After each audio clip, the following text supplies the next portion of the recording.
Hey guys, so this is going to be a catch-up video. We didn't film too much, and that's for a couple different reasons.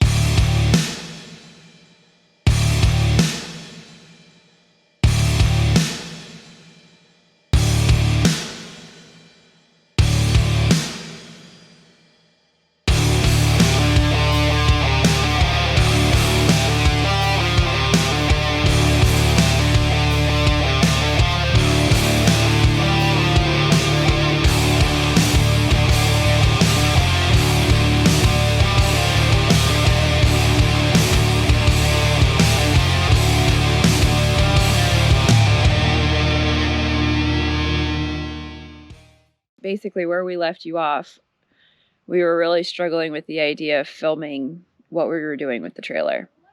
We were really discouraged in what was going on, not really wanting to have to continue to share that there was problems, because nobody likes to continue to put out negative stuff. Well, and all of you guys are already fully aware of all the problems with this trailer, all the problems with the manufacturer, and all the problems with the dealer. This isn't new news. We didn't want to keep saying the same things over and over. The overwhelming response from you guys for us putting out that content to bring it to light that it's not just us and it's not just you as the dealer and manufacturer are telling the owners that it's just you. It's just you. They're making it sound like it's all isolated incidences, and it's not, from what we've been experiencing and from the outreach that we've gotten from our viewers and our followers. So we do plan on doing a 1-year review of this trailer, because we've had it for 1 year, and that will be coming out soon. So that is probably the last video you're really going to see with the trailer in it. We have some big changes coming. Big changes. I know that we've hinted at the possibility of a new trailer. Or two. Or two. So we narrowed it down to 3 brands in the off-road industry that we were willing to change to, possibly. And that would make our rig look a little different. So the first one, as you guys saw in last video, was Boreas, and they're in Pueblo, Colorado. They personally invited us down to their manufacturing. Super impressed. They wanted us to see how they did things, how they treated their customers, and how they treated their brand in general. And we were super impressed. Super impressed. They're very proud of the work that they do there, and they should be. They recently moved from the central Denver area with their manufacturing down to Pueblo, and almost their entire crew moved with them. And that says a lot about your company, to have almost everybody that works for you willing to upend their lives in the area that they live in and move to a completely different area. Yeah, and their quality is incredible. They have a lifetime warranty on their frame. And the stuff that they choose to put on their trailer, they actually warranty it and stand behind it, which is what you're supposed to do in this industry, which was a really nice breath of fresh air meeting with them. They have 2 models, the XT, which is a tried and true off-road monster, and they have the EOS 12. The EOS 12, and that is a much bigger unit. It is bigger than our current trailer. I'd say that it's on par with the size of like the Black Series. Mm-hmm. It's to compete in that lineup. Or like the OP15 from Opus. Yeah. They sit in that range, and it is a very well-made trailer. Awesome outdoor kitchen. And just like everybody else in the industry, they have moved to Victron Electronics, Victron Energy, and Battleborn. You know, we were the first ones in this industry to do that, and now all the trailer manufacturers are moving that direction because Red Arc can't cut it for this lifestyle. Red Arc was never invented for a trailer. No, it was intended for a car build. Yeah, for a solo vehicle build, and it's an incredible system for that. But we were the first ones to do the Victron Energy and Battleborn in a trailer, and here we are 10 months later, every trailer in the industry is going that direction. So well, they got smart. Whether they got smart because of us or they just got smarter on their own, they got smart. They saw us at the shows, and now all of a sudden they're doing it. I think we could take credit for that. Maybe. But either way, Boreas, we did spend time there, and super, super impressed. Possibility of working out a deal with them. In the meantime, after that, we made the run up to the Rockies in Idaho, and up into Montana. We went up to Glacier. Well, we stopped in Salt Lake and hung out with our friends. Oh, that's right, we did. So on our way from Colorado, we drove through Salt Lake, and we stopped in Salt Lake and hung out with our friends that you guys have seen on the channel before, the Clarks. And the boys had a blast hanging out with them. We had a blast hanging out with other adults. It was a lot of fun. Yeah, we got to do some really fun things. We went and visited a super small town, and they had an incredible fireworks display and kids' day, just a fun day for the whole town. And so we got to go and relax and just enjoy being around like-minded people. And it's really what we needed at that time, especially with all this junk going on with the manufacturer and dealer. It was really nice to be with like-minded people and, you know, being able to relax and then just enjoy ourselves for, I think we were there for a week. I think it was a little over a week, but anyway, we were there for a while. We had a really good time hanging out with them. After we left Salt Lake, we headed north into Montana and Idaho. And Idaho and then Montana as well. That's how geography works. Well, we headed through Idaho and then up into Montana. And our plan had been to stay in Montana for a couple weeks and hang out and figure out how to get a lottery into Glacier. No, we got to go back. On our way up through Idaho, we stopped at a prominent off-road fabricating shop. Oh, yeah. And they invited us by, and they wanted to talk to us about being a partner or sponsor. That was a great pit stop along the way, and then we headed up towards Glacier. Yep.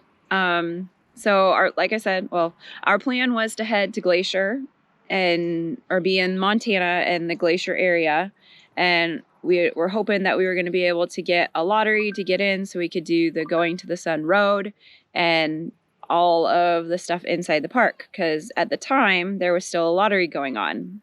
I believe since then it has stopped. Yeah, they've all stopped all that garbage. But when we were up there, they had the lottery. So we got there, we were going to drive. We ended up driving around the side, or the long way around, because they said if you go in from this entrance at, I think it was 3 o'clock, you can just drive through. Unfortunately, we can't take the trailer with us, and so we decided not to do that, and then we were just going to wait until we could get a lottery, because we didn't want to end up on the other side of Glacier without the trailer and not be able to drive back through, because they had closed the road at a certain point. And so, because they're doing construction right now. And so we were like, okay, well, we'll just wait south, a little bit further south. We'll drive back down south and camp for a little while and wait for the reservation to come through. So we drove south. We stayed on the banks of a river, which was really incredible. That was a lot of fun. It was really cool. While we were staying there, we were watching the weather and a forest fire started. So we decided we weren't going to wait on the reservation and the lottery system.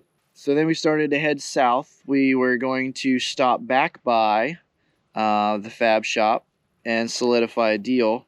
However, that didn't work out timing-wise. So we had ash coming down from the sky onto us. And so we decided that we were just going to keep going. Yep. So we went what we thought was good. We set up. We started to cook. It was supposed to be dinner right before we were going to go to bed.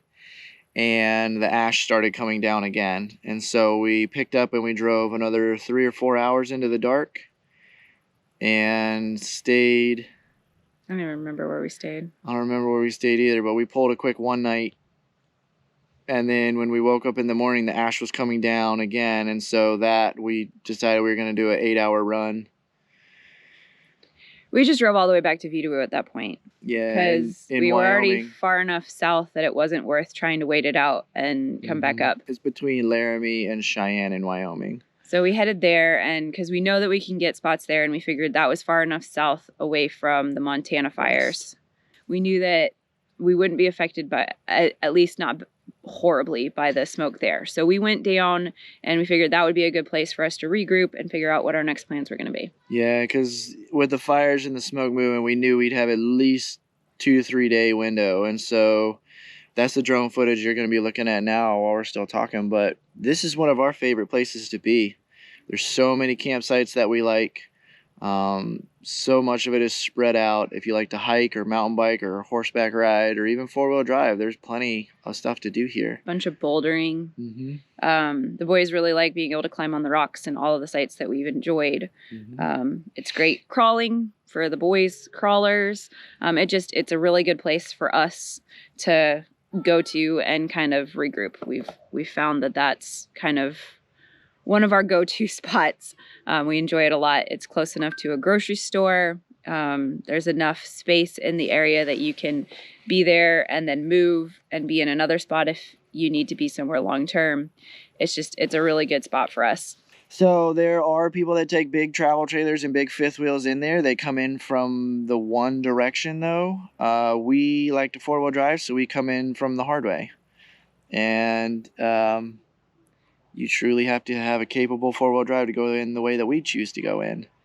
So we love that place. It's a really good go-to. After that, we decided... well, we'd been invited to go out to California to meet with Opus.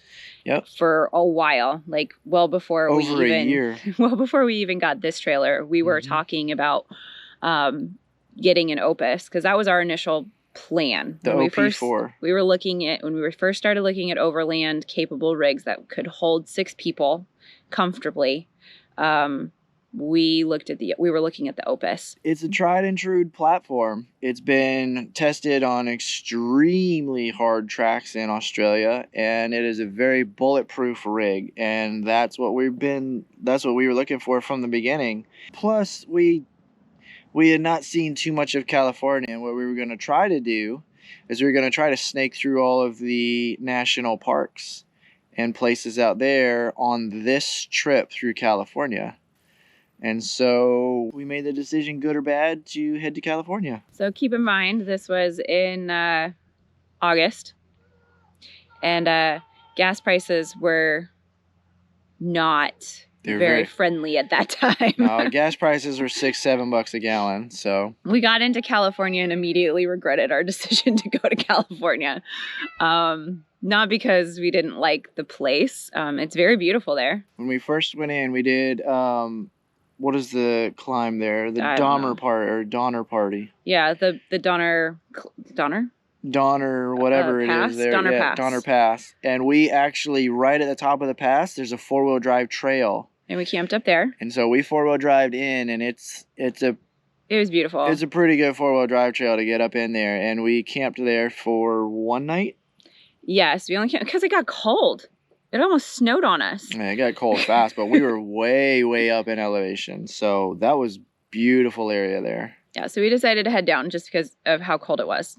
It was summer. We weren't ready for cold temperatures in the summer. So we kept going into California. The campground that we stayed out in the area that we were headed close to Opus. We really, really enjoyed that campground as well. Got to go in and speak with Opus and talk to them a little bit. So that takes care of 2 of the 3 trailer manufacturers. The other trailer that we really like is Turtleback. They're tried and true. I mean, it's super simplified. They're very capable trailers. We do know that if we go to the Turtleback, or if we go to the Boreas XT, that we will need to get another rooftop tent and put it on the 4Runner. However, you guys know we partner with 23Zero, so we would love to have an Armadillo on our 4Runner. So those trailers were not eliminated because of that. And if you didn't know, you can actually customize your turtleback to exactly what you want, and you can choose any one of the 3 platforms and they'll do it for you. So we absolutely love that about them. You just have to tell them what components you want, and it doesn't even have to be ones that they list on their website. They're willing to, pretty much, as long as it'll fit, they're willing to install it for you. Yeah, and their kitchen will work because we could fit the partner steel, and the partner steel actually fits 2 pots. So that would actually function for us. So we were actually looking at the same trailer that Lifestyle Overland has, the utility trailer, because we would put the kayaks and bikes on it. The Kabari with the solar would go on the rack, and then we put an armadillo on the forerunner, and we would use the interior storage space. We would find containers or baskets or whatever to put inside there, and it'd all be nice and waterproof. And it really wouldn't weigh that much. Turtlebacks don't weigh that much. They're super lightweight.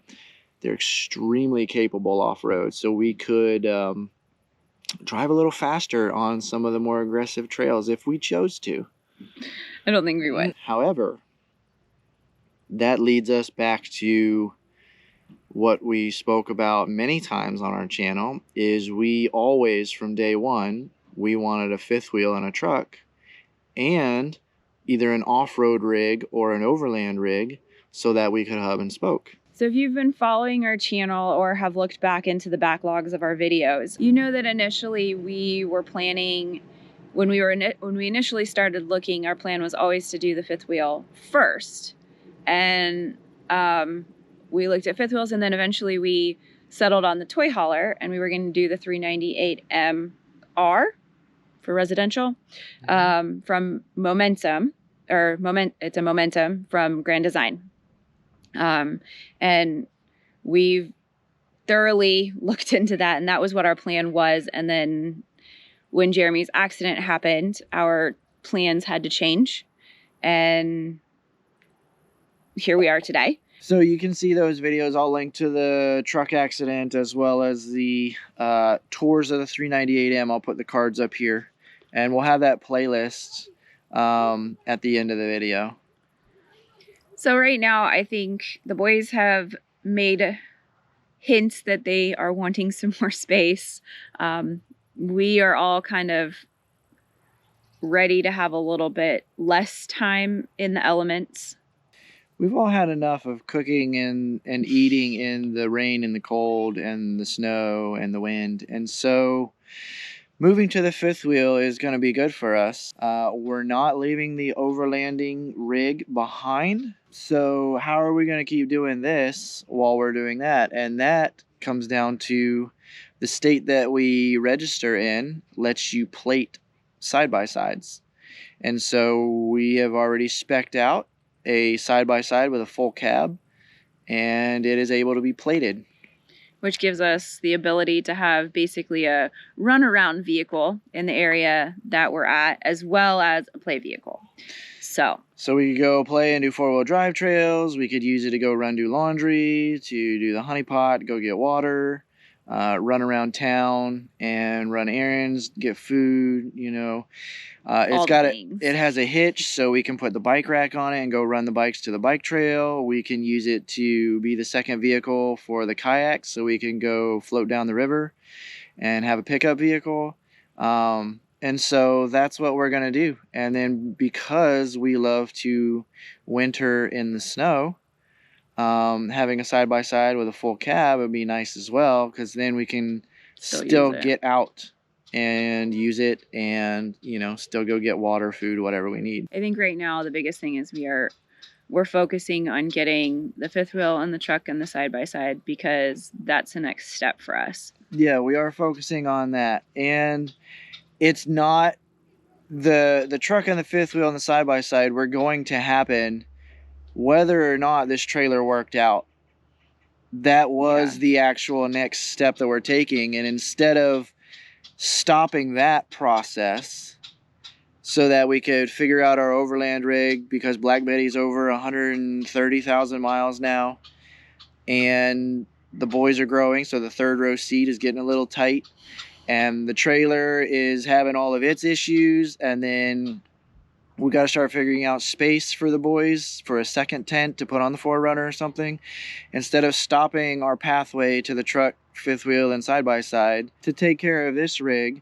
We're just going to go ahead and keep moving forward. We're going to let this rig go to the side for a little bit, and then we're going to pick up where we left off, because there's a good possibility it won't just be a trailer. While my license does allow us to double tow, and we know thousands of people double tow and have no issues, we are going to choose not to do that. When the time comes for us to have another off-road or overland trailer, we will have the correct tow vehicle for it. So the biggest thing is that we don't want to be overhauling everything at once, I guess, is what it comes down to. It's a lot to be doing the fifth wheel and the truck and the side-by-side alone, and you know that we can't keep this trailer in the mix. That's kind of everything that's been, well, not everything that's been going on, but that's a big part of, that's a big chunk of what we've been working through and trying to figure out. And yeah, we gotta have some secrets to keep you guys on your toes. This year so far has been incredible, even with the bad things that have been happening with the trailer manufacturer and dealer. Us and our brand has skyrocketed forward, and we are super excited to share a bunch of the new stuff with you guys. So stay tuned. That's the catch up for you guys. We're super excited to pick back up with you as we head down and start hitting some of the national parks in California. Thanks for watching. We're on to the next adventure.